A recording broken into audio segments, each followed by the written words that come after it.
Her dad had been her world, and she would give anything to be by his side.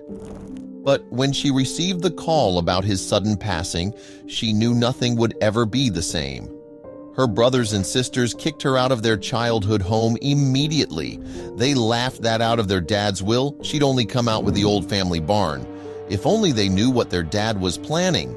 But before we start our story, smash the like button, make sure to subscribe, and hit the notifications bell so you won't miss any new stories. The life hadn't always been so bleak for Gemma Miller, the last born of the Miller family. She'd once been a happy woman. But of course, this was when her dad was still alive. He was her everything, from mentor to best friend, and she always strived to make him proud.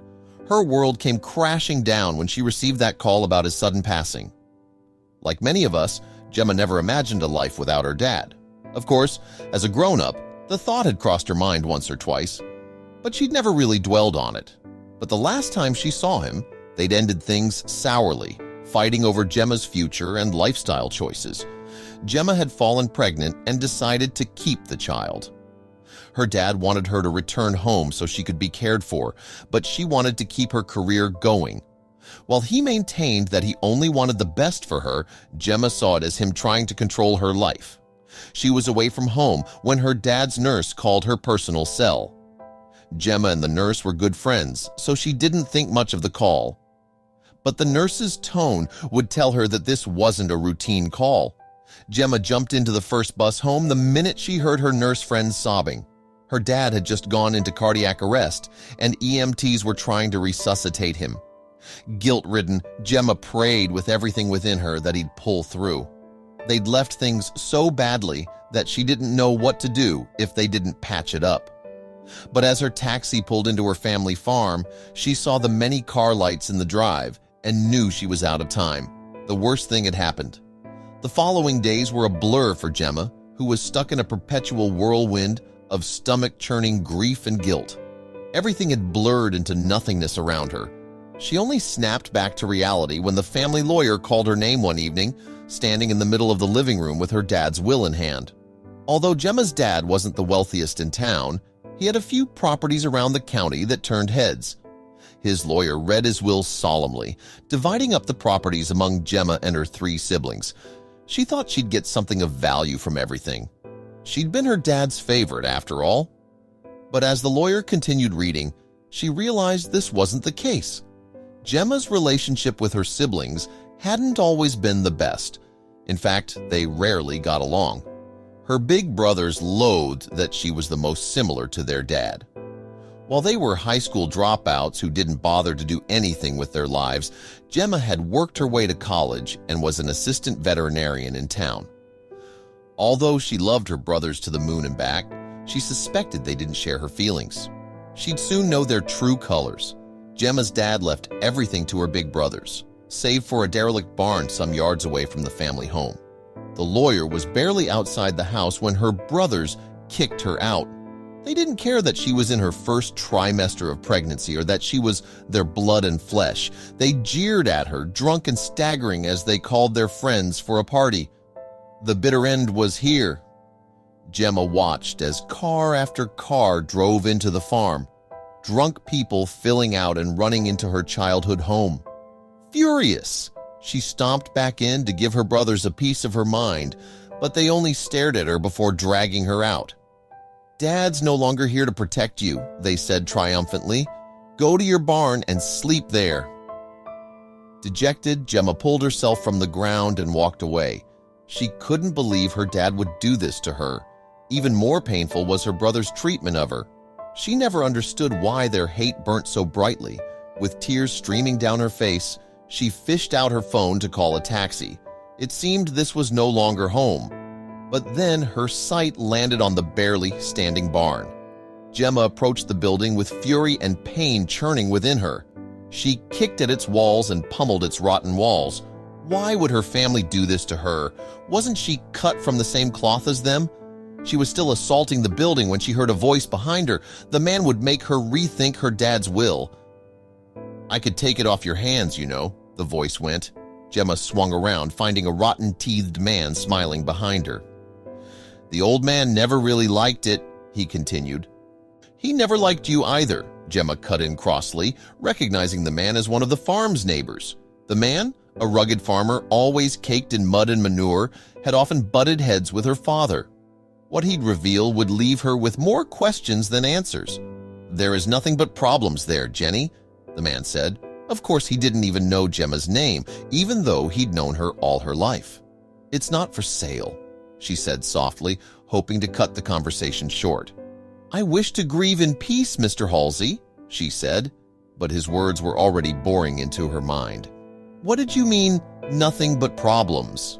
The man only laughed and offered to buy the barn again. He even doubled his initial price. But that only made Gemma more apprehensive. She'd never known her dad as someone who kept secrets before. But Mr. Halsey's words had piqued her interest. "If you'll excuse me," she said. The man tried to protest, but she glared at him until he walked away. Gemma would find exactly what he was talking about. Gemma pushed the barn's door open and stepped in. The air was heavy with dust and the stench of manure. She coughed, squinting so her eyes could adapt to the dark environment. Her sight took in everything: rotten floorboards and walls, rusted railings, and a tractor Gemma had never seen running. At first glance, the place looked like any other abandoned barn. But Gemma felt like there was something more than what met the eye. Soon her pain was replaced with a burning curiosity to explore the dusty place. She turned on her phone's flashlight and began weaving through old farm tools. Gemma was in the milk house, a favorite of her dad's when she was younger, when she noticed something tucked into the wall. Her brows furrowed as she approached. Gemma reached for the item, a folded paper carefully wedged into the rotting wooden planes. Outside, her brother's party was raging on. They laughed at her barn, praising their dad for leaving them all his fortune while she got practically nothing. Gemma wiped tears as she opened the paper. She had no idea that her life was about to change. The paper was a note written in her dad's name. It seemed old, which didn't make sense to Gemma. How did it survive the harsh seasons in the barn? She opened it and staggered back when she realized her dad had addressed her. He expressed his undying love for her and her brothers, saying they meant the world to him. But that was only the beginning. The letter expressed the old man's fear of Gemma's brothers falling into bad habits when he was gone. He urged Gemma to build a life for herself, knowing she was capable. At the bottom of the note, he mentioned a hidden cellar door in the barn and told Gemma he had left a cupcake for her. The word had always been their code for treasure. Without hesitation, Gemma rushed to the farthest stall. She found the cellar door buried under hay, its hinges rusted.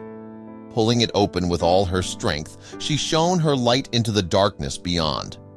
A corridor stretched ahead. Gemma hesitated, but the laughter of those mocking her outside fueled her determination. Taking a deep breath, she stepped inside. Cobwebs clung to her face as she made her way down.